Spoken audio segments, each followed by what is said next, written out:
Hello दोस्तों, इकरा psychology आज फिर से आपके लिए एक महत्वपूर्ण टॉपिक को लाया है जो कि देखते हैं क्या है। तो आनुवंशिक निर्धारकों के अध्ययन की विधि, मेथड्स ऑफ स्टडी जेनेटिक और हेरिडिटी डिटर्मिनेंट्स। नाम से ही पता चलता है यहाँ जेनेटिक और हेरिडिटी डिटर्मिनेंट्स के बारे में अध्ययन विधि के बारे में बताया जा रहा है। आइए जानते हैं कि आनुवंशिक निर्धारकों के अध्ययन विधि किस तरह से किया जा सकता है। यहाँ कहा जा रहा है कि प्राणी के व्यवहार पर आनुवंशिकता का प्रभाव पड़ता है। व्यवहार आनुवंशिक विज्ञान का एक ऐसा शाखा है जिसमें प्राणी के व्यवहार पर आनुवंशिक कारकों को पढ़ने पर या प्रभाव का अध्ययन किया जाता है। आनुवंशिकता के प्रभाव का अध्ययन करने के लिए वैज्ञानिक द्वारा कुछ विशेष विधि का प्रतिपादन किया है, जिसमें से कुछ पशु के लिए उपयुक्त माने जाते हैं और कुछ मनुष्यों के लिए। जरूरी नहीं है कि आनुवंशिक के जो निर्धारक है मतलब हेरिडिटी डिटर्मिनेंट्स है सिर्फ इंसान के लिए ही बताया गया है। इसमें दोनों के लिए, इंसान और पशु दोनों के बारे में अध्ययन किया गया है और बताया गया है। तो देखते हैं पशु अध्ययन विधि मतलब एनिमल स्टडी मेथड, और दूसरा पॉइंट क्या है तो मानव अध्ययन विधि ह्यूमन स्टडी मेथड। तो आइए देखते हैं पशु अध्ययन मेथड के बारे में थोड़ा डिटेल से कि आखिर इसमें क्या कहा गया है हेरिडिटी डिटर्मिनेंट्स के बारे में। जैसे कि नाम से ही स्पष्ट हो जाता है कि वैसे अध्ययन विधियों को इसमें सम्मिलित किया जाता है जिसके माध्यम से पशुओं के व्यवहार पर आनुवंशिक कारकों के पड़ने वाले प्रभाव का अध्ययन संभव है। इन विधियों में निम्नलिखित 2 पॉइंट बताए गए हैं, वो कौन कौन से हैं आइए देखते हैं। 2 पॉइंट वो क्या है तो अंतःप्रजनन विधि या दूसरा है चयनात्मक प्रजनन विधि। अंतःप्रजनन मतलब इन ब्रीडिंग मेथड, दूसरा है सेलेक्टिव ब्रीडिंग मेथड। तो आइए देखते हैं इन ब्रीडिंग मेथड के बारे में क्या कहा गया, मतलब अंतःप्रजनन विधि के बारे में कहा क्या गया है। इस विधि में आनुवंशिक रूप से संबंधित पशुओं जैसे भाई बहन से प्रजनन कई पीढ़ियों तक समान वातावरण में रखकर करवाया जाता है। जैसे पहली पीढ़ी के चूहे भाई बहन से उत्पन्न संतान के भाई बहन के, फिर उससे उत्पन्न संतान भाई बहन, मतलब पीढ़ी दर पीढ़ी इसमें चलते जा रहा है। कुछ पीढ़ी इसमें जो है कुछ पीढ़ी करीब करीब 20 पीढ़ी तक ऐसे करवाने के बाद यह देखा जाता है कि पशुओं का परिशुद्धता नस्ल मतलब उत्पन्न होता है, जिसमें वे एक दूसरे से लगभग पूर्णतः आनुवंशिक मतलब हेरिडिटी रूप में समान हो जाते हैं। इस तरह से कई आनुवंशिक नस्ल उत्पन्न हो जाते हैं जो एक दूसरे से आनुवंशिक रूप से भिन्न नहीं होते, चूंकि ऐसे प्रजनन प्रयोगशाला की नियंत्रित अवस्था में होती है। अतः सभी पशुओं को सभी पीढ़ियों में लगभग एक समान अनुभव होता है। अतः नस्लों के बीच में भी होने वाली व्यवहार संबंधी अंतर का कारण मात्र आनुवंशिक ही माना जा सकता है। अब आते हैं यहाँ पे चयनात्मक प्रजनन विधि मतलब सेलेक्टिव ब्रीडिंग मेथड। इसमें कहा गया है, इस विधि में कहा गया है वैसे पशु जो कुछ विशेषताओं में अत्यंत मतलब एक्सट्रीम बिंदु पर, जैसे कुछ जो चूहे होते हैं बहुत तेज दौड़ने वाला होता है तो कभी कभी बहुत धीरे धीरे दौड़ने वाले होते हैं, उनका प्रजनन कराया जाता है। तो यह देखा गया है कि पीढ़ी ई तक दोहराया जाता है। पहली पीढ़ी को मतलब जस्ट क्रॉस करके पहली पीढ़ी को अधिक तेज से दौड़ने वाले नर और अधिक तेज दौड़ने वाली मादा चूहा का प्रजनन करवा कर फिर उसे संतानों के 2 ऐसे ही जोड़े को लेकर प्रजनन करवाया जाता है। फिर तीसरी पीढ़ी में उनके 2 ऐसे ही जोड़े को लेकर प्रजनन करवाया जा सकता है। इस तरह से कहा जा सकता है कि जब अनुवांशिक होता है तो डेफिनेटली कि बच्चों में भी वो अनुवांशिक गुण देखने को मिलेगा। जब माँ बाप तेज़ है तो बच्चा भी तो डेफिनेटली कि तेज ही होगा। तो फिर यहाँ पे और कहा गया है जब यहाँ पे धीमा चूहा दौड़ने वाले और तेज़ चूहे दौड़ने वाले का प्रजनन करवाया जाता है तो उसमें यह देखा जाएगा कि ना ही वो धीमा हो ना फिर वो मतलब एवरेज लेवल पे वो आ जाता है। उसे हम लोग चयनात्मक प्रजनन विधि कहा जाता है। जैसे कि नाम से ही स्पष्ट तो हो ही जा रहा है कि इसमें क्या कहने का मतलब क्या है। मैं आशा करती हूँ कि आप लोग को समझ में आ रहा हो।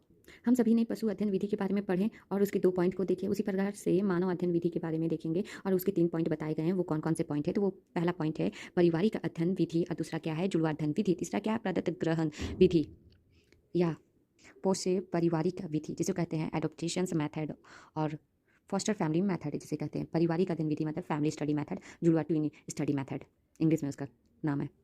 अब थोड़ा जानते हैं कि पारिवारिक अध्ययन विधि आखिर कहते किसको है। इस विधि में पहले एक प्रतिनिधित्व सिलगुण या व्यवहार का चयन कर लिया जाता है और इसे सिलगुण या व्यवहार पर परिवार के विभिन्न पीढ़ियों में पड़ने वाले प्रभावों या आनुवंशिक प्रभाव के अध्ययन किया जाता है। इसका चयनित प्रतिनिधित्व व्यवहार का सिलगुण को सूची केस मतलब इंडेक्स केस कहा जाता है। इसके अंतर्गत 2 पॉइंट को बताया गया है, वो कौन से हैं वो देखते हैं। पारिवारिक अध्ययन विधि के अंतर्गत पहला पॉइंट क्या है तो पीडिग्री विश्लेषण अध्ययन है, दूसरा है सागोत्रता अध्ययन विधि जिसे इंग्लिश में पीडिग्री एनालिसिस मेथड कहा जाता है, और सागोत्रता अध्ययन विधि को क्या कहा जाता है वो देखते हैं कंसिक्यूनिटी स्टडी मेथड कहा जाता है। पीडिग्री विश्लेषण अध्ययन को आखिर कहा क्या जाता है वो देखते हैं। इस विधि में आनुवंशिक आधारों का अध्ययन पीडिग्री चार्ट के विश्लेषण से होता है। पीडिग्री चार्ट एक ऐसा चार्ट होता है जिसमें एक ही परिवार की विभिन्न पीढ़ियों की शादी, बच्चे, कई महत्वपूर्ण योगदान या कुछ कमी इत्यादि का वर्णन होता है। इसके बाद उनका विश्लेषण करके यह पता लगाया जाता है कि वह विशेष गुण या क्षमता परिवार के सदस्यों में एक पीढ़ी से दूसरी पीढ़ी तक पाई जाती है। यही नहीं, इत्यादि से पाए जाने वाले सबूत मिलता है तो इससे आनुवंशिक पैटर्न मतलब जेनेटिक पैटर्न का सबूत प्राप्त होता है। इस विधि का प्रतिपादन फ्रांसिस गल्टन 1869 में किया गया है। पीडिग्री का नैन में अपनी प्रसिद्ध पुस्तक, इनका भी है प्रसिद्ध पुस्तक क्या है तो हेरिडिटी जीनियस में किया गया है। किसने किया है तो फ्रांसिस गल्टन 1869 में किया है। आइए अब देखते हैं आगे बढ़ते हुए, जहां उन्होंने 997 मतलब 997 मशहूर व्यक्ति जिसे वे 300 विभिन्न ब्रिटिश परिवार के लिए थे से प्राप्त आंकड़ों के सारणीबद्ध किया। परिणाम में देखा गया कि प्रवीणता का स्पष्ट आनुवंशिक आधार देखा गया, अर्थात प्रवीण व्यक्ति उन परिवारों में अधिक पैदा लिए जिनके पहले की पीढ़ियों में ऐसे लोग पैदा हो चुके थे। आनुवंशिक विशेषज्ञों का मत है कि इस विधि का उन गुणों या विशेषताओं को आनुवंशिक आधार का अध्ययन करना अधिक सुविधाजनक होता है जो स्पष्ट रूप से पहचान में आ जाते हैं, जो एकांकी जीन मतलब सिंगल जीन से प्रभावित होते हैं तथा एक पीढ़ी से दूसरी पीढ़ी में मेंडेलियन नियम द्वारा हस्तांतरित होता है। उसे क्या कहा जाता है? प्रीडिग्री विश्लेषण अध्ययन कहा जाता है, किसने दिया था? फ्रांसिस गैल्टन 1869 में दिया था। अब आते हैं दूसरे पॉइंट को, सागोत्रता अध्ययन विधि के बारे में जानते हैं। इसका अर्थ यह होता है कि इस अध्ययन की मुख्य मान्यता यह है जैसे जैसे व्यक्तियों के बीच रक्त संबंध में वृद्धि होती जाती विशेषताओं का बारंबारता मतलब बार बार में भी वृद्धि होती जाती है। एक दूसरे के रक्त के आधार पर संबंधित व्यक्तियों के अधिकतर जीन सामान्य होते हैं, जबकि इस तरह के सामान्य की उनमें कमी होती है जो आपस में ऐसे संबंधित नहीं होते हैं। जैसे पिता पुत्र के कुल जीन्स का करीब आधा एक समान होता है, उसी तरह से सगे भाई बहन के जीन्स में भी आधे जीन सामान्य होते हैं। इस विधि में विशेष गुण पर ऐसे संबंधित व्यक्तियों की तुलना असंबंधित व्यक्तियों से की जाती है और प्रायः देखा जाता है कि संबंधित व्यक्तियों में सूचक गुण मतलब इंडेक्स कैरेक्टरिस्टिक्स की बारंबारता असंबंधित व्यक्तियों की तुलना में अधिक होती है। समगोत्रता अध्ययन विधि में यह भी देखा जाता है कि जिसमें मिर्गी के रोगी से संबंधों में मस्तिष्क से तरंग की असामान्यता 60% मतलब 60% पाई गई, जबकि असंबद्ध व्यक्तियों का या यादृच्छिक समूह में ऐसे असामान्यता मात्र 10% पाई जाती है। इसे ही हम लोग क्या कहते हैं? सागोत्रता अध्ययन विधि। अब देखते हैं कि जुड़वा अध्ययन विधि मतलब ट्विन स्टडी मेथड के बारे में। ट्विन अध्ययन के बारे में तो आप लोग जानते ही होंगे, सुने ही होंगे, नाम से ही पता लगाया जाता है। जुड़वा बच्चे दो प्रकार के होते हैं, एकांकी जुड़वा बच्चे और एक वृत्तीय जुड़वा बच्चे। एकांकी जुड़वा बच्चे एक ही अंडाणु से ग्रवित होने के फलस्वरूप होते हैं, जबकि वृत्तीय जुड़वा बच्चे एक ही साथ पिता के दो अलग अलग शुक्राणु द्वारा ग्रवित होते हैं। ऐसे जुड़वा बच्चों की आनुवंशिक 50% समान हो पाती है।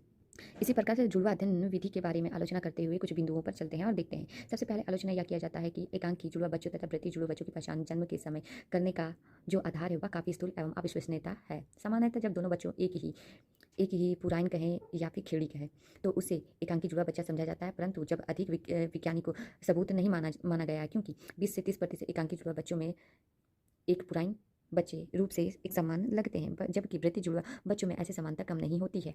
इस तथ्य की आलोचना जुड़वा बच्चों के अध्ययन पर आधारित निष्कर्ष की कोई वैधता मतलब वैलिडिटी नहीं रह जाती है।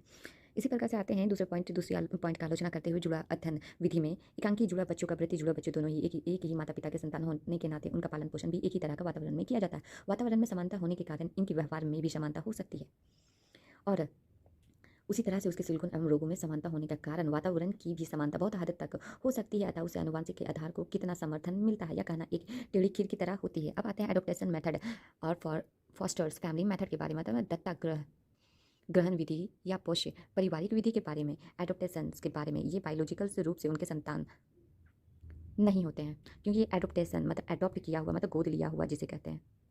आइए देखते हैं इस विधि में माता पिता और उनके दत्तक बच्चों की तुलना में वैसे माता पिता अपने बच्चों की से की जाती है जो जैविक रूप से मतलब बायोलॉजिकली उनके संतान होते हैं। दत्तक बच्चे एवं उनके पालन पोषण करने वाले माता पिता में सिर्फ वातावरण की समानता होती, आनुवंशिकता की नहीं, क्योंकि वास्तव में ऐसे दत्तक बच्चों के माता पिता कोई और होते हैं। जब उनकी तुलना वैसे बच्चों के साथ किया जाता है जिनका पालन पोषण अपने जैविक माता पिता के साथ किया जाता है तो हमें आनुवंशिक का एक स्पष्ट आधार मिलता है। कई अध्ययनों से यह पता लगाया जाता है कि सील गुण रोगों एवं अन्य व्यवहारों में जैविक माता पिता तथा उनके बच्चों में समानता दत्तक बच्चों उनके पालन पोषण करने वाले माता पिता के बीच की समानता से काफ़ी अधिक होती है। स्पष्ट हुआ कि इस बात का सबूत प्रदान करता है इन सील गुणों व्यवहार एवं रोगों का अध्ययन आनुवंशिक है। इसी प्रकार से आज हम अपना जो ये टॉपिक है आनुवंशिक निर्धारक के अध्ययन विधि मेथड ऑफ स्टडिंग जेनेटिक और हेरिडिटी डिटर्मिनेंट्स को यहीं पे समाप्त करते हैं। अगर मेरी बात को समझ में आता हो या फिर समझ में आ रहा हो तो शेयर करना ना भूले, शेयर कमेंट और लाइक करना तो ना भूले। देखने के लिए धन्यवाद।